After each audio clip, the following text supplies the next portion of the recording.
요한계시록 8장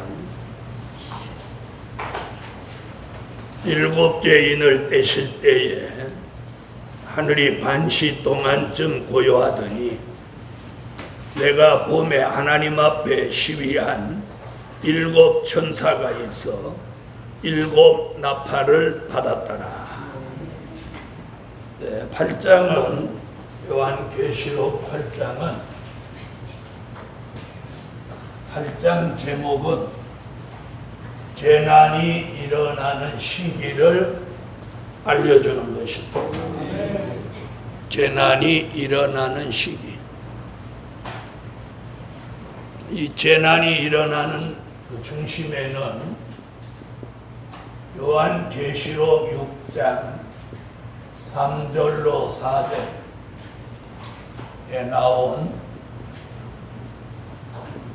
붉은 말,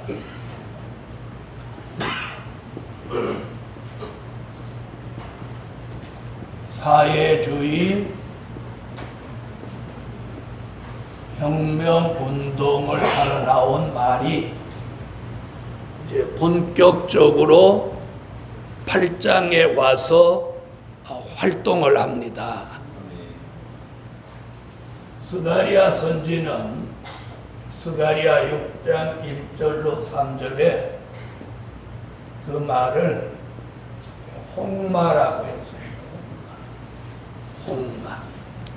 그러니까 스가랴가 본 홍마, 사도 요한이 본 붉은 말 같은 의미로서 이는 사회주의 혁명 운동을 하러 나온 말이에요.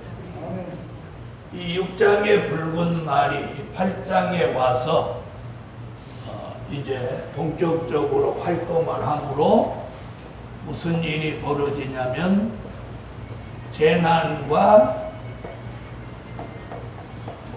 3대 화가 일어나는 것입니다.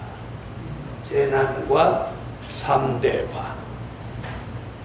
3대 화는 요한계시록 8장 13절에서 말씀하고 있는데 이 세상이 아주 재난이 시작되고 화가 오고 이러는 그 중심에 붉은 말 공산주의 세력이 있다는 거예요. 아멘. 계시록 6장을 보십니다. 계시록 6장 3절로 4절.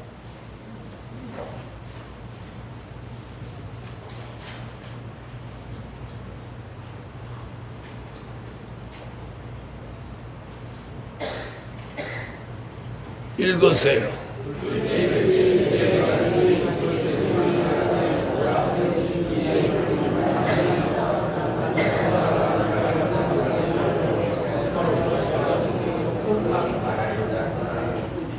아멘. 자, 스가랴 6장 1절로 3절.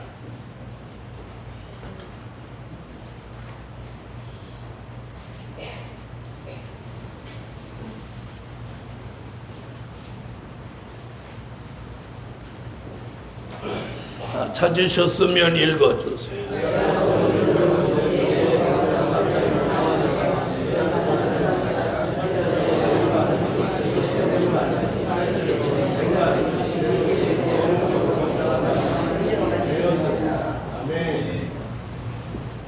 이런 일로 인해서 뭐가 온다고요? 재난과 화가 옵니다. 계시록 8장 13절. 네, 읽으세요.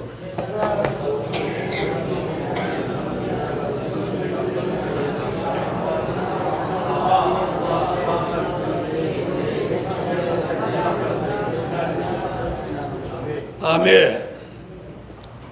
자, 다시 조금 이해를 돕기 위해서 정리하면 스가랴 6장 1절로 3절의 홍마는 뭐냐면 예언이에요. 예언. 그 예언이 계시록 6장 3절로 4절에 무슨 말로? 붉은 말로 이는 예언이 성취되는 것입니다.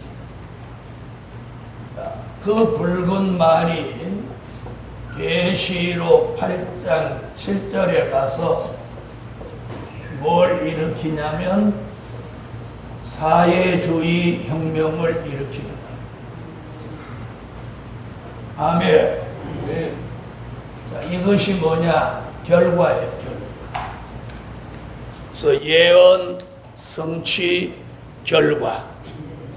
자, 그로 인해서 지구 땅 3분의 1이 무슨 일이 생기냐면 지구 땅 3분의 1이 공산화되는 거예요.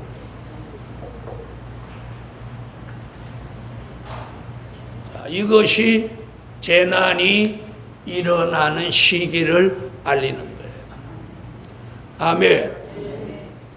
그래서 전체 흐름을 이렇게 말씀드리고 이제 한 절 한 절 구체적인 말씀을 드립니다.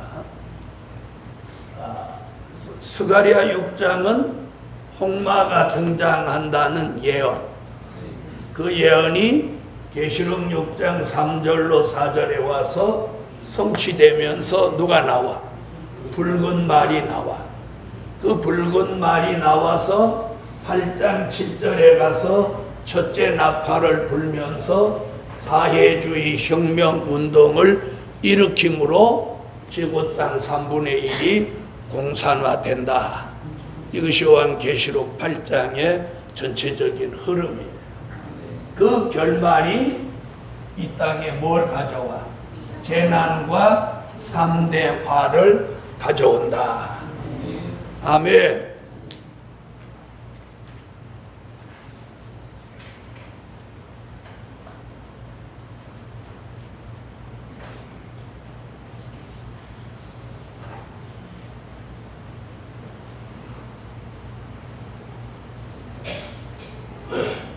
요한계시록 8장 1절을 다 같이 한번 읽겠습니다.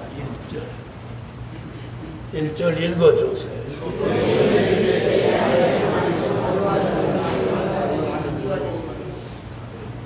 자, 여기 보니까 하늘이 반시 동안쯤 고요하더니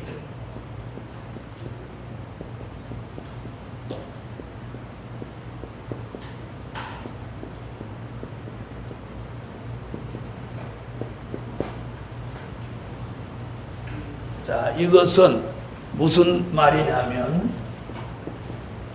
계시가 전환되는 시기다 이렇게 보는 거예요. 이게 무슨 말이냐면 요한계시록은 계시의 부분이 있는데 요한계시록 1장부터 4장까지는 이게 뭐냐면 서론적인 계시.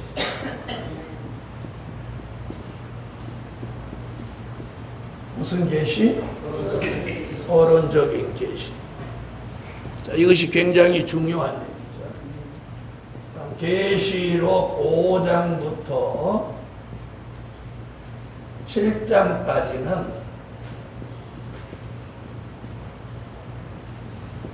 이게 목록적인 계시.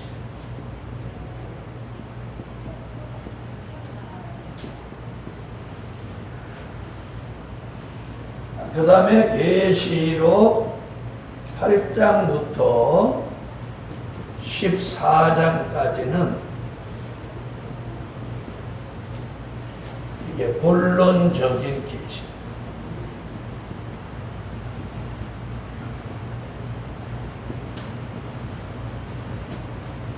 자, 지금 왜 이런 말씀을 구체적으로 설명을 드리냐면, 자, 하늘이 반시 동안 고요하다. 여기 계시가 무엇하는 시기?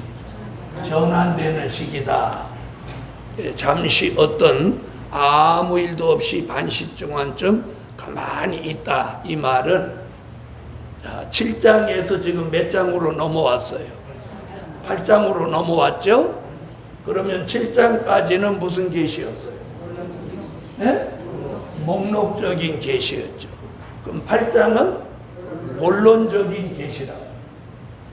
여기서 바로 목록적인 계시서 본론적인 계시로 무엇되는? 그때가 전환되는 시기다. 이런 얘기. 그래서 여기 하늘이 반시 동안쯤 고요하다고 하는 것은 이렇게 보는 거예요. 자, 우리가 뭐 운동회를 한다, 뭐 아니면 뭐 스포츠 올림픽 뭐 이런 거 할 때 보면 이 한 게임 끝나고 다른 게임으로 끌려면 준비하는 기간이 이렇게 있듯이 이 계시도 목록적인 계시에서 특별히 본론적인 계시가 중요한 이 부분에 전환되는 그 시기에 이런 하늘이 반시 동안쯤 고요하다가 나팔을 받는 역사가 이제 본론적으로 일어나는 거예요. 그래서 하늘이 반시 동안쯤 고요하다는 말은 목록적인 계시가 무슨 계시로? 본론적인 계시로 전환되는 시기다. 아멘. 이렇게 말씀.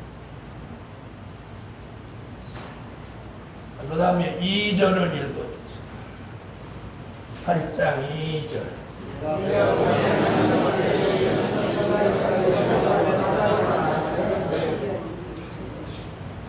자, 뭐라고 그래요? 이렇게 말합니다. 내가 봄에 하나님 앞에 시위한 7 천사가 있어 7 나팔을 받았더라. 시위하는 7 천사가 있다. 시위하는 7 천사가 뭘 받았어요? 7 나팔을 받았다.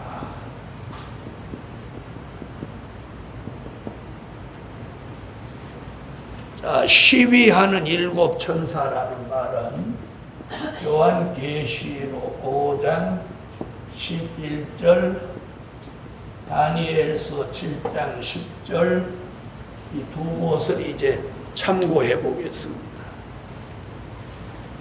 계시록 5장 11절을 찾으세요.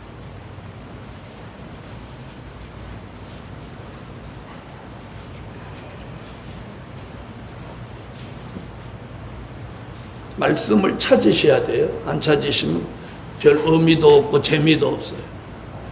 계시록 5장 11절과 지금 본문 8장 2절과 같이 매체가 되는 말씀이에요. 읽어보세요.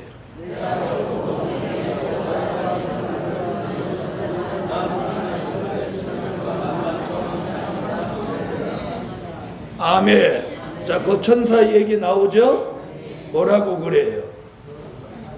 보좌와 내생물과 장로들을 둘러선 많은 천사의 음성이 있어요. 그 수는 만만이요 천천이다. 그 다음 다니엘서 7장 10절.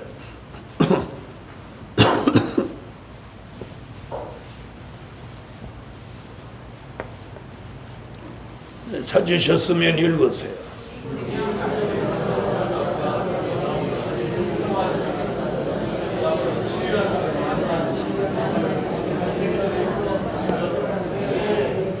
자, 여기 뭐라고 그래요? 자, 천사를 두 가지로 말하죠. 시위하는 자는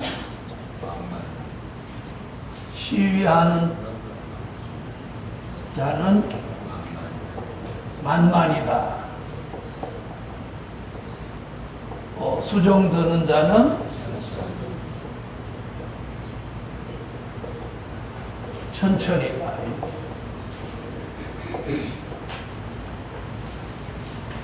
자, 사람들은 이런 용어를 잘 안 쓰죠. 천천만만 예? 그런 말 안 쓰잖아요.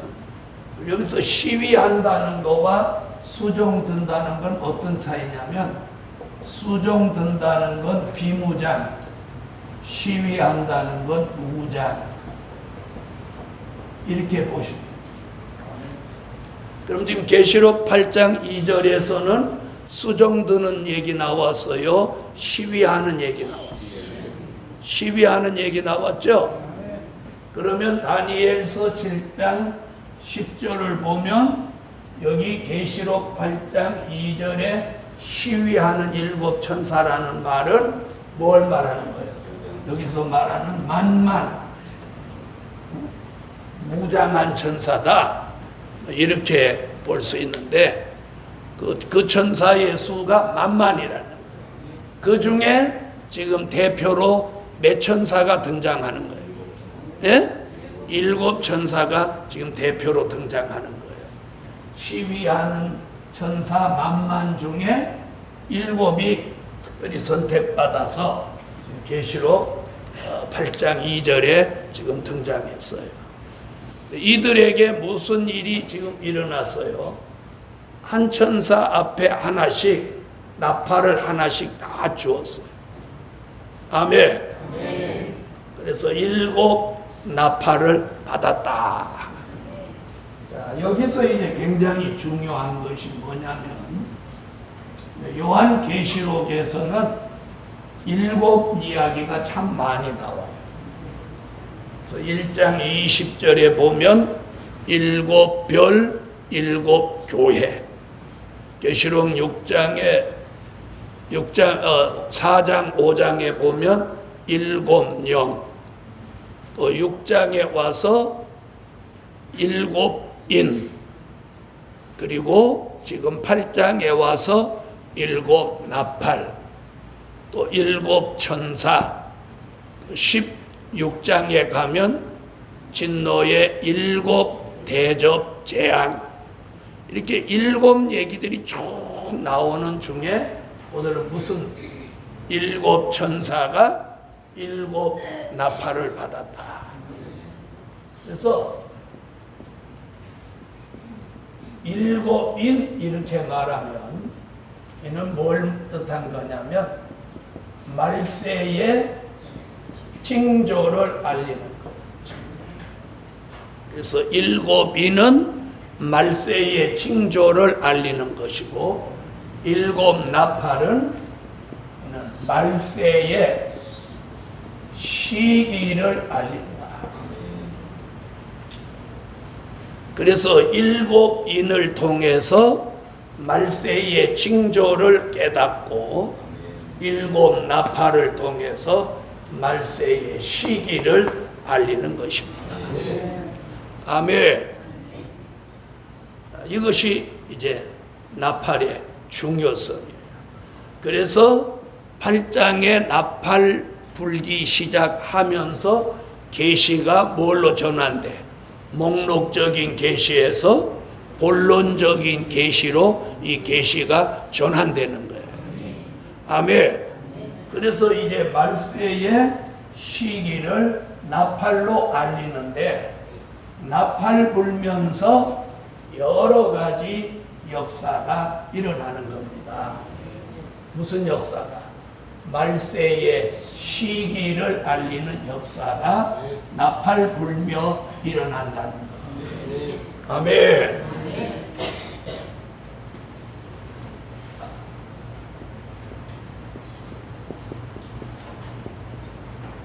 나팔은 세 가지로 말을 합니다. 나팔은 경고다. 나팔은 전쟁이다. 나팔은 재앙이다.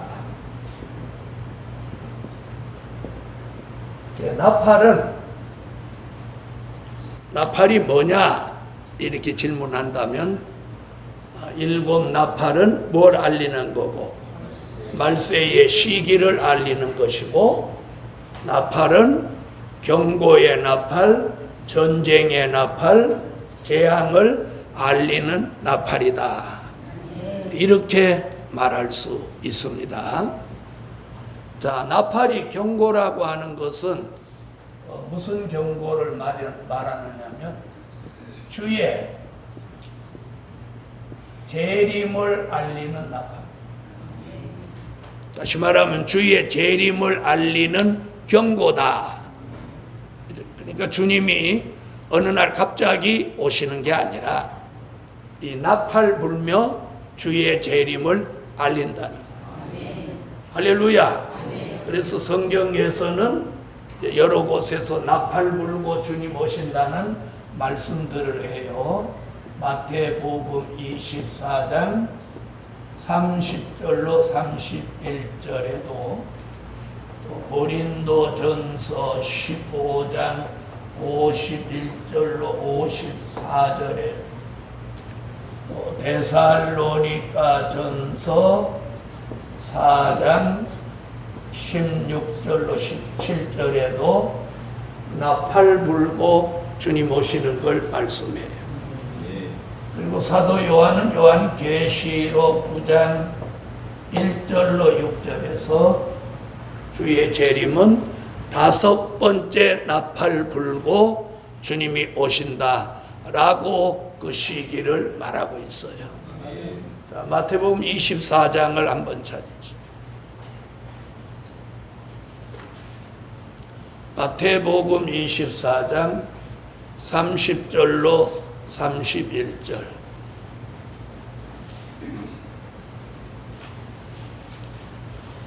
자, 찾으셨으면 읽어주세요.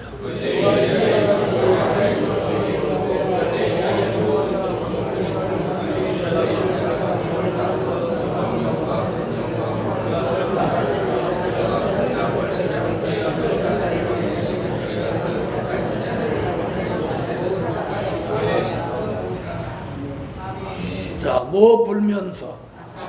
나팔 불면서 일어나는 얘기하죠. 자, 그 다음 고린도전서 15장.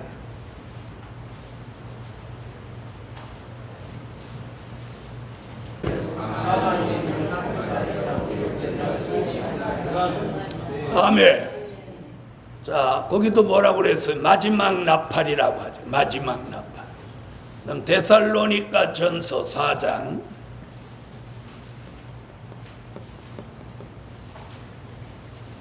16절로 17절 읽으세요.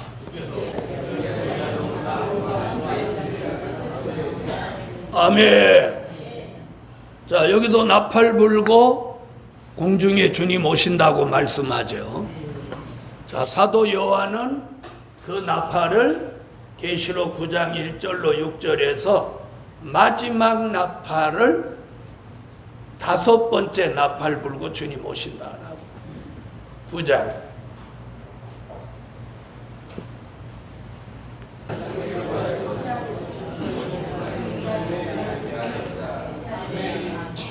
아멘. 아멘. 자, 이래서 나팔은 뭘 알리는 경고예요? 주의 재림이 임박하다는 것을 알리는 경고의 나팔이에요. 그래서 우리가 때가 되면 주님이 어느 날 갑자기 도적같이 오시는 게 아니에요. 마태복음에는 도적같이 오신다고 그랬는데 바울은 데살로니가 전서 5장 1절로 6절에 보면 빛의 아들에게는 그날이 도적같이 이르지 못한다라고 말씀합니다.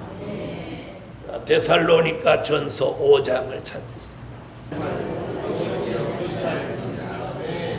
그래서 주의 재림은 그냥 도적같이 오는 게 아니라 많은 사람들에게 알립니다. 그래서 경고예요. 경고라고 하는 건 주의 재림이 있으니까 주의해라, 깨어나라, 조심해라, 준비해라. 이게 경고예요, 경고. 그래서 하나님이 택함을 입은 사람들에게는 어떤 방법으로든지 주의 재림이 임박한 것을 깨우친다는 거예요. 그게 뭐예요? 경고. 그래서 갑자기 어느 날 마음이 아무래도 주의 재림이 임박한 것 같다. 내가 이렇게 살아서는 안 되겠다. 이런 마음이 훅 들어오는 것도 경고예요.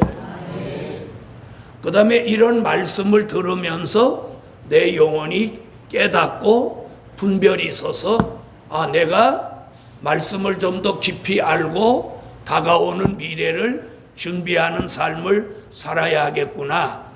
이런 것도 역시 경고의 메시지가 내게 접수된 거예요.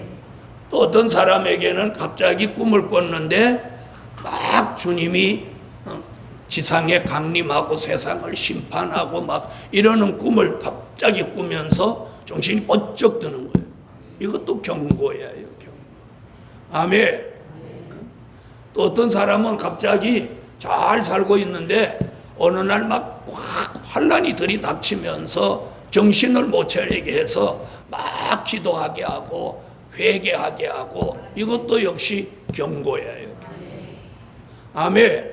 그래서 하나님이 이 주의 재림을 알리고 우리에게 경고를 주는 그 메시지는 그 사람마다 전달하는 과정, 전달하는 방법이 다 각각이에요.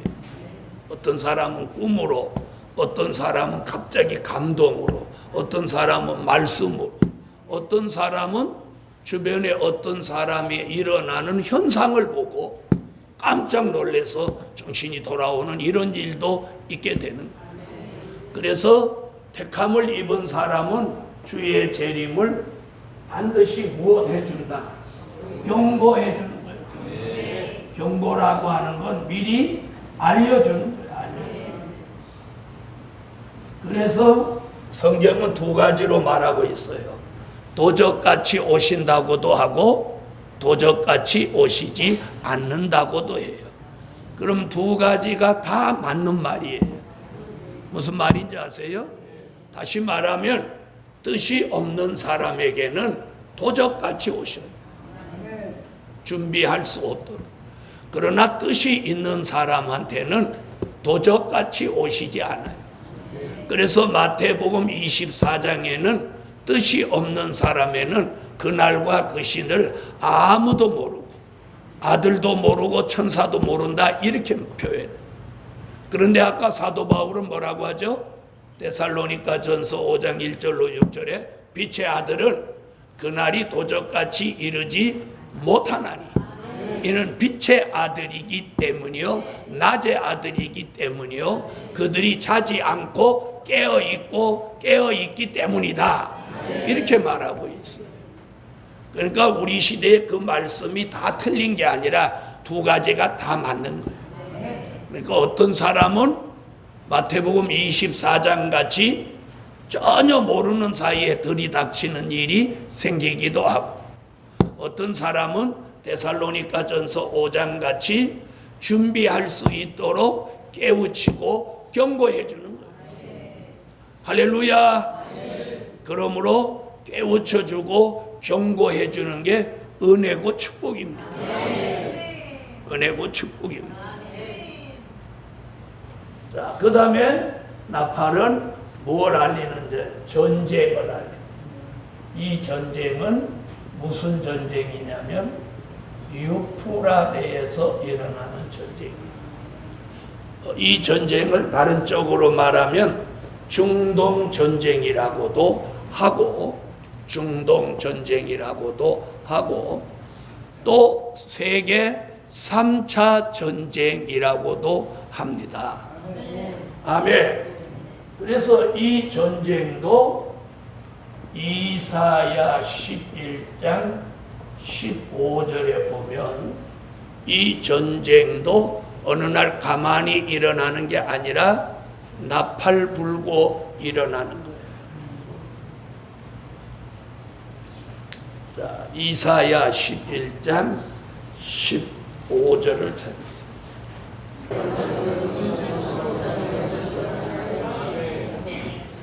여호와의 손이 유프라데 하수 위에 들리니까 거기서 무슨 바람이? 뜨거운 바람이 일어난다는 거야. 이걸 유프라데 전쟁이라고 하는데, 예레미야 선지자는 예레미야 4장 19절에서 바로 전쟁을 알리는 경고의 나팔이라고 하고 있습니다. 예레미야 4장 19절.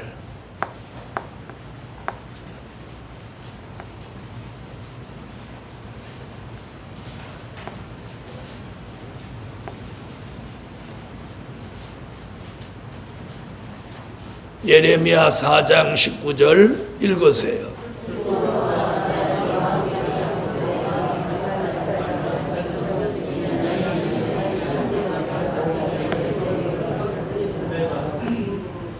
자, 뭘 알리는 경고?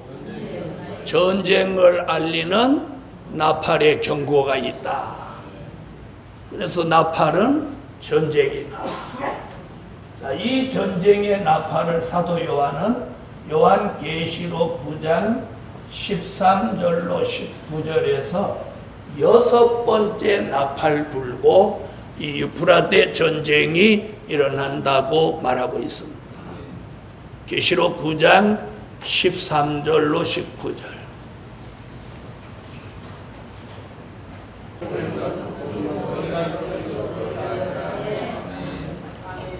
아멘. 자, 이 전쟁은 뭐라고 하느냐면 그 년, 월, 일, 시까지 정해놓았어요. 9장 15절에 나오죠. 그 년, 월, 일, 시. 그러니까 몇 년, 몇 월, 며칠, 몇 시까지 정해놓았어요. 자, 15절을 다 같이 한번 읽어보세요.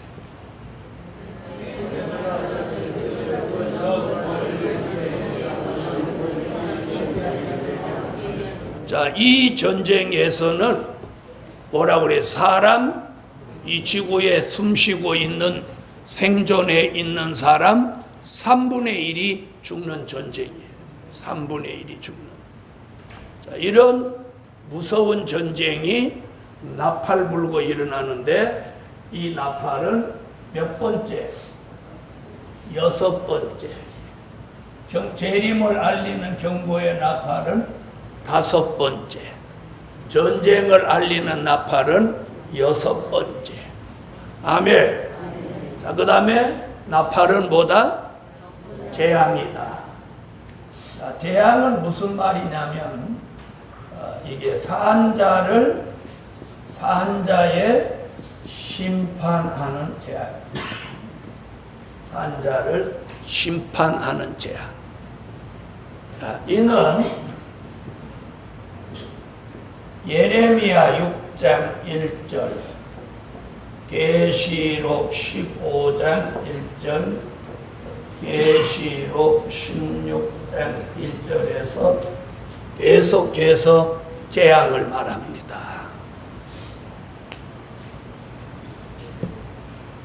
예레미야 6장 1절을 찾으시죠.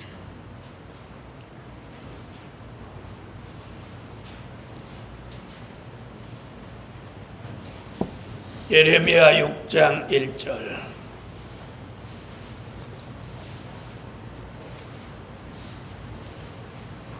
찾으셨으면 읽어주세요.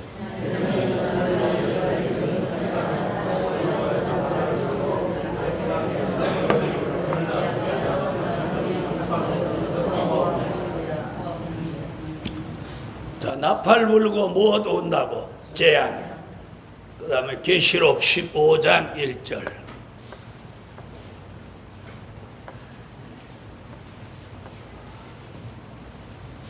읽어주세요.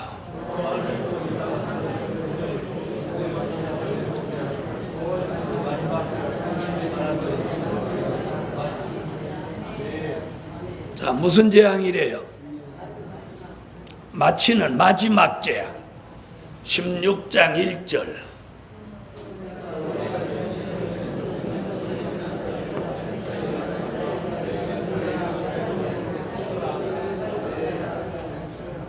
아멘. 자, 이 재앙은 계시록 11장 15절 같이 우리가 살고 있는 이 세상 나라를 이 재앙으로 심판하고 천년 왕국 그리스도의 나라를 이 땅에다가 1000년 동안 이루게 되는 것입니다. 계시록 11장 15절 읽으세요.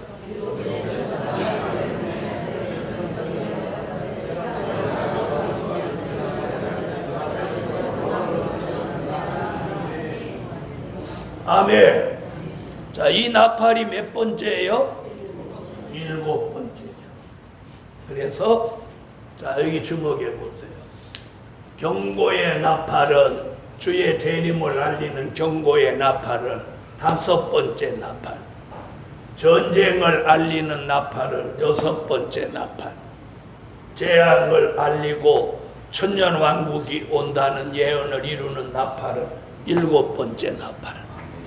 그래서 이 5번째, 6번째, 7번째 나팔을 계시록 8장 13절에서 뭐라고 하느냐면 새 불나팔이다 이렇게.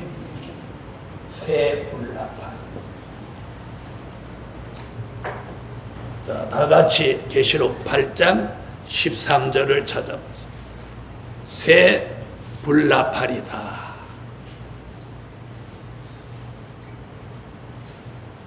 찾으셨으면 읽어주세요.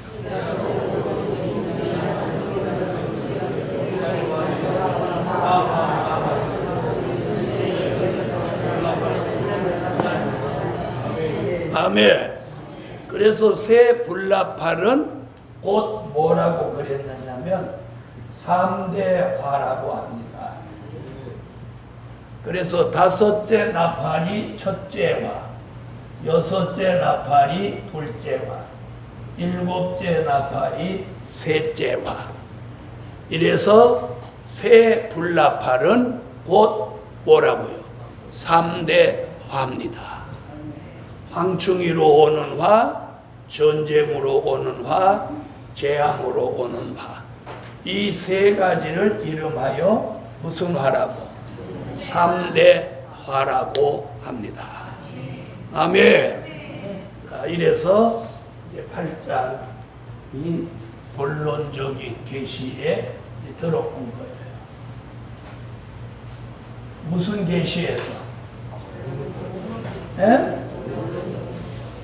목록적인 계시에서 본론적인 계시로 들어온 거예요.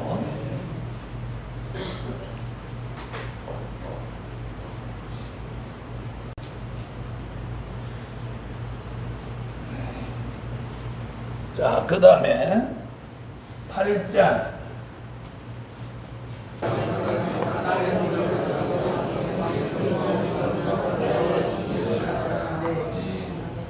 아멘. 자, 오늘 사도 요한은 밤모섬에서 기도 가운데 뭘 보았느냐면 금향로를 보았어요. 자, 금향로라고 하는 걸 뭘 말하느냐면 모든 성도의 기도 분량을 채우는 그릇입니다.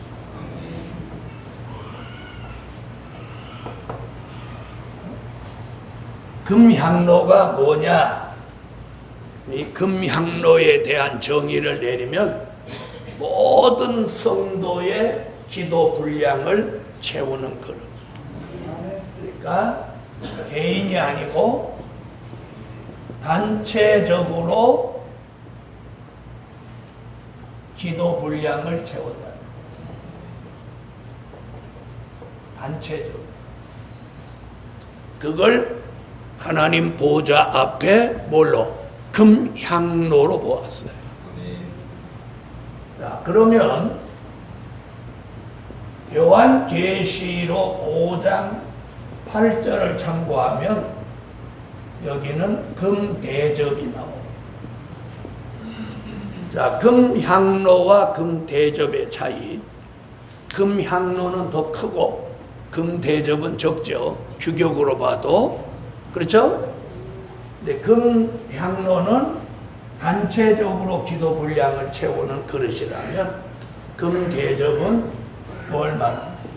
개인의 기도 분량을 채우는 그릇입니다.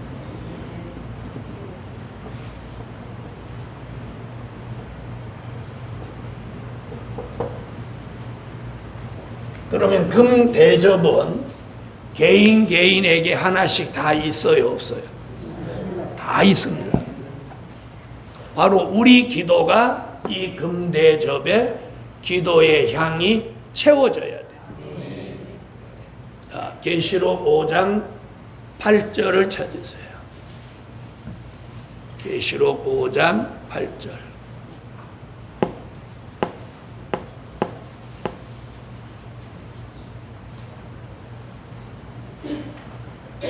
찾으셨으면 읽어주세요.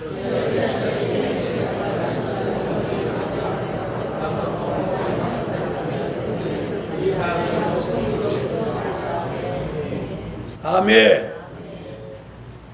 자, 예를 들어 이제 기도를 합니다. 주님, 내게 지혜와 총명을 주세요. 이렇게 기도하면 그 기도는 어디로 가냐면 금대접으로 가요. 금대접으로. 그런데 금방 그렇게 기도해 놓고 하나님, 자, 우리 교회가 부흥되게 하시고 복음의 승리를 주세요. 이렇게 기도하면 그 기도는 금향로로 갑니다. 그러니까 이 계시록을 몰랐을 때는 자기 기도가 어디로 가는지도 모르고 기도한 게 우리 모두예요. 이 기도에도 기도가 어디로 가는 거야? 아이, 하나님 앞으로 가겠지 이렇게 했지 딱 성경적 근거를 가지지 못했단 말이에요. 이제 오늘 이 공부하면서 자기 기도가 어디로 가는지. 아멘. 그래서 기도가 막 뒤죽박죽 되지 않아요. 여기로 갈 기도가 이리 가고 여기로 갈 기도가 막 이리 가고 푼수 없는 사람 같이 안 그래요. 기도가 정확하게 자기 갈 곳을 알아서 가요. 마치 눈 달린 사람 같이. 아멘. 그래서 내 기도가 나 자신을 위해서 하는 기도는 무조건 금대접으로 가요. 그 다음에 공익을 위해서 다수의 사람의 유익을 위하여 하나님의 뜻을 이루기 위해서 드리는 기도는 전부 금향로로 가는 거예요. 이랬더니 잘 됐다. 이제 내 기도만 해야 되겠다.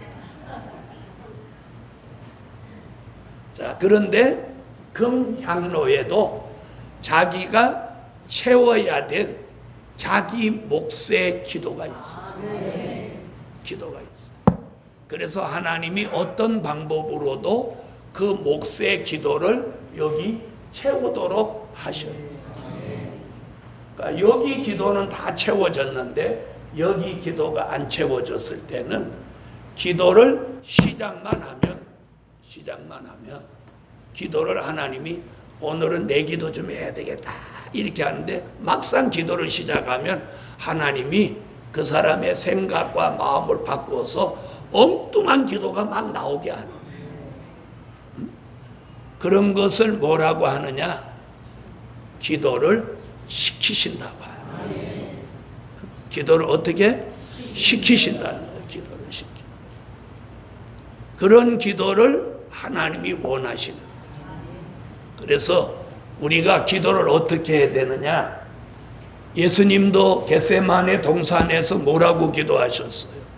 아버지여, 내 원대로 마옵시고 아버지의 원대로 되기를 원하나이다. 그러니까 우리가 기도를 하되 하나님이 원하시는 기도, 하나님이 시키시는 기도를 해야 그 기도가 잘하는 기도고 그 기도가 복받을 기도예요. 사람들은 기도를 잘한다고 하면 이렇게 써갖고 나와가지고 기도문을 써갖고 나와서 읽는 건 기도가 아니에요. 기도문 낭독이지. 그렇죠? 시 적은 걸 읽는 걸 뭐라 그래요? 시낭독이라고 하잖아요. 자, 그 다음에 우리가 기도하면 그 기도가 뭐가 된다고 그랬느냐면 기도가 향이 된다는 거예요. 향. 그래서 우리가 땅에서 기도하면 이 기도가 이렇게 올라가는 거예요. 그래서 금대접으로 가기도 하고 이렇게 해서 금향로로 가기도. 그런데 오늘 본문에 보면 우리가 기도하면 그 향을 천사가 이걸 향을 받는다는 거예요. 향을 받아서 하나님 보좌 앞으로 올라간다는 거예요. 그래서 지금 8장 3절로 5절에 보니까 어디에 담아? 금향로에 담는다는 거예요. 할렐루야. 그래서 기도가 향이 돼서 하나님 보좌 앞에 올라간다는 이 말은 뭐냐? 올라간다. 이 말은 기도가 상달된다. 아멘. 기도가 어떻게 돼? 하나님 앞에 상달되는 거예요. 그래서 자신이 기도하면 기도가 올라가는지 안 올라가는지도 분별할 수 있어야 돼요. 분별할 수 있어요. 이 기도가 올라가면 기도가 힘이 생기고 기도가 힘들지 않고 기도가 술술술술 나옵니다. 아멘. 그래서 저는 기도문을 낭독하는 건 별로 바람직하지 않다. 저는 그렇게 봐요. 네.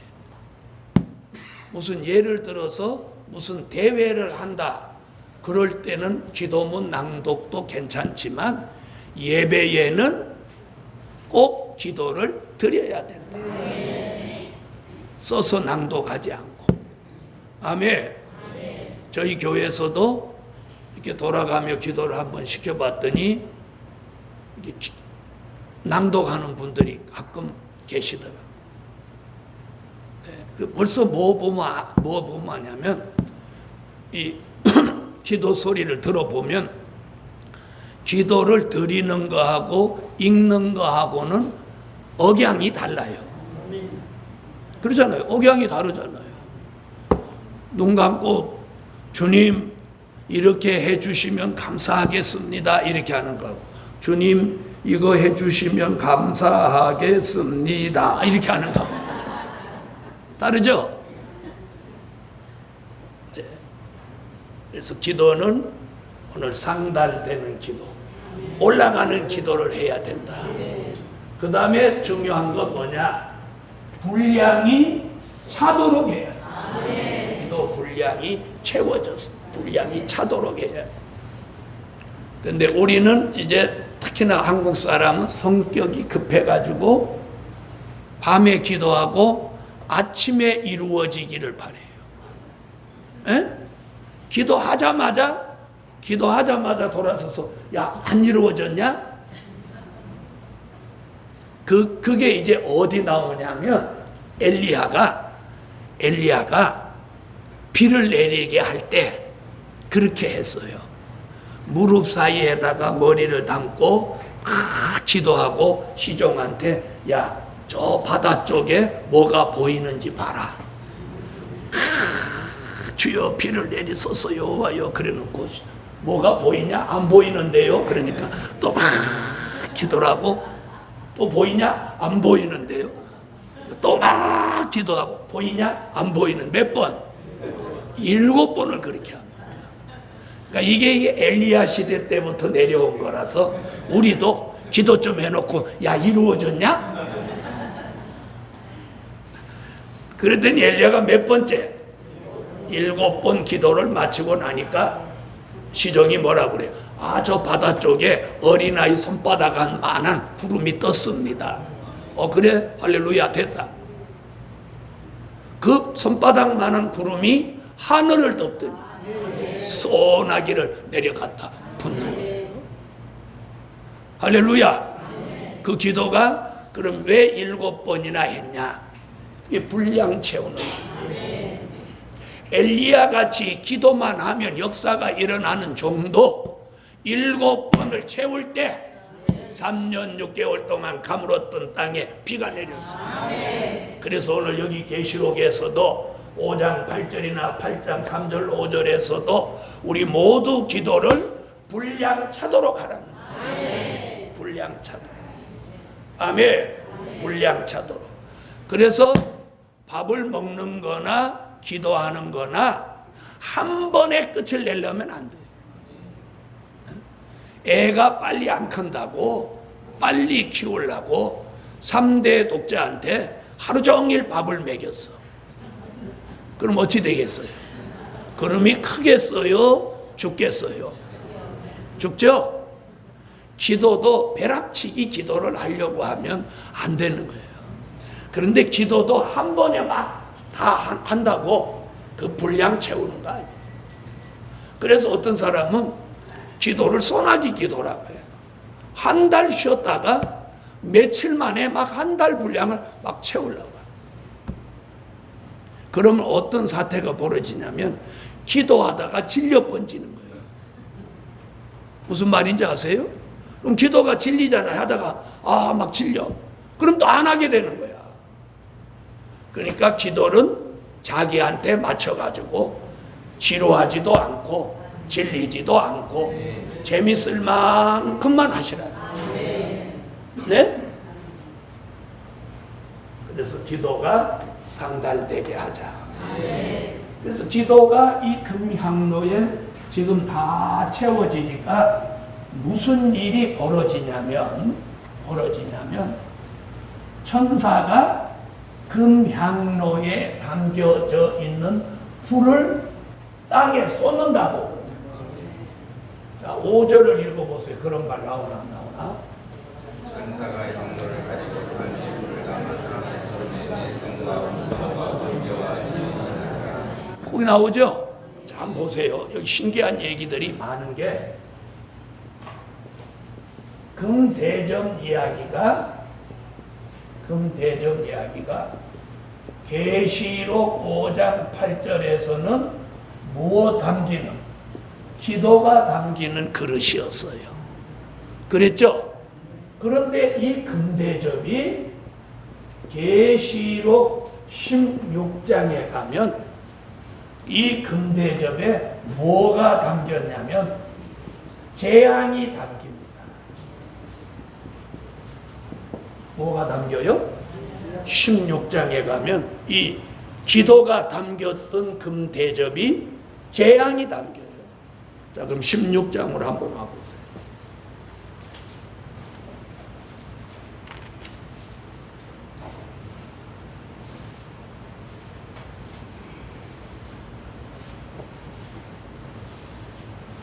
자, 어디에 나오냐면 15장 7절을 다 같이 찾으세요. 15장 7. 대접을 땅에 쏟으니 그 대접이 무슨 대접이에요? 무슨 대접? 금대접. 금대접이잖아요. 15장 17절에서 금대접 7 나왔잖아요. 그렇죠? 그 금대접 7을 7 천사에게 주니까 그 7 천사가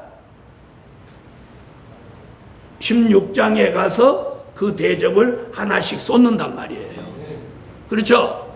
그런데 5장 8절에서는 금대접이 우리의 기도가 담기는 그릇이었고 16장, 15장, 16장에 가서는 산자를 심판하시는 재앙을 담아서 갖다 쏟는단 말이에요. 무슨 말인지 아세요? 그러면 이 심판과 무엇과 관계가 있느냐면 심판과 기도의 분량을 채우는 역사와 이게 관계가 있다는 거예요. 아멘. 자, 그래서 지금 금대접도 16장에 썼는 것 같이 금향로도 그냥 8장 3절로 4절에는 금향로의 기도가 채워지더니 5절에서 금향로에 불을 쏟습니다. 자, 쏟으니까 무슨 일이 벌어져요? 음성과 내성과 번개와 지진이 납니다. 지진이 납니다. 자, 그럼 들어보세요. 이사야 30장 30절, 또 계시록 5장 8절, 계시록 11장 17절, 계시록 16장 17절로 18절, 17절로 21절. 자, 5장 8절에도 금대접 얘기 나오면서 같은 이 심판 얘기 나오는 거예요. 그러니까 산자의 심판은 성도들의 모든 기도의 분량이 채워지면서 심판이 진행된다는 걸 보여주고 있는 거예요. 이사야 30장 30절.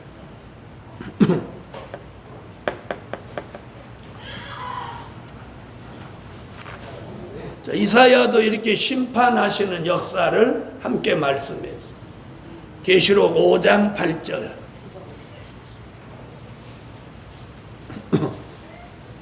읽으세요.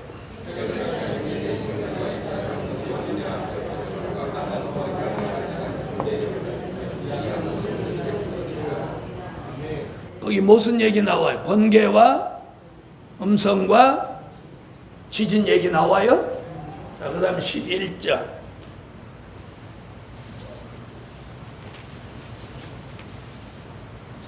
11장 17절,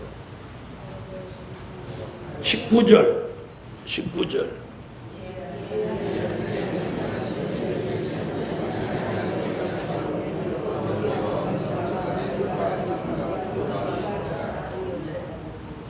자, 거기도 심판하시는 역사 나오죠?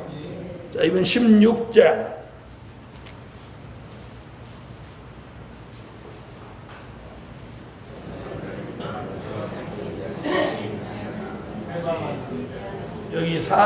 여기 계시록 5장 8절이 아니고 여기 4장 5절이 고쳐주세요. 계시록 4장 5절, 5장 8절이 아니고 4장 5절로 바꿔. 4장 5절 읽어주세요.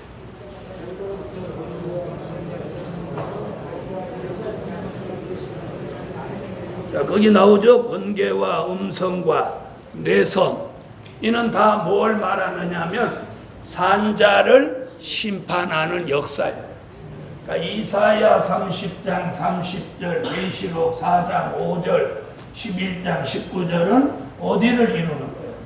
계시록 16장 17절로 21절을 이루는 거예요. 그래서 성도의 기도의 분량이 채워지는 역사는 곧 뭘 이루느냐? 산자의 심판을 이루시는 역사다. 아멘. 오늘은 이제 거기까지 했어요. 기도드립니다.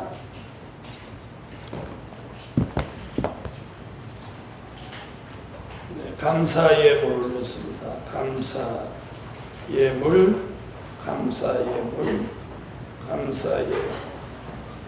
중고등부 감사의 1절로 11절 드렸습니다.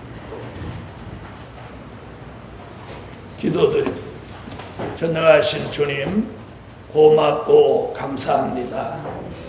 드려진 물질 응답해 주시며 하나님이 깨우쳐 주시는 말씀을 통해서 우리도 기도의 분량을 금 대접에, 금 향로에 채울 수 있게 하시며 산자의 심판이 있는 날 심판과 상관없는 삶을 살게 하여 주시옵소서.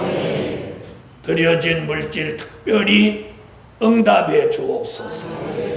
예수님의 이름으로 기도하옵나이다. 아멘.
생활